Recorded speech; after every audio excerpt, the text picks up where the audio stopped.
Nice looking mill bit.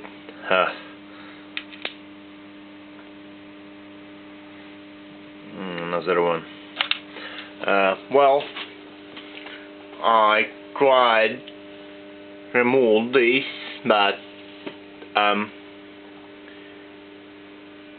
it's hard to do actually. Metal is quite good.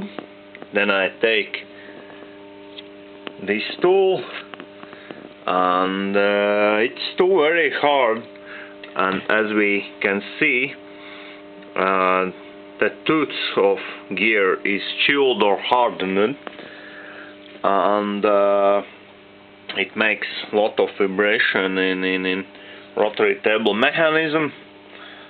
And I start thinking that I can try work this in the lathe. How do you think?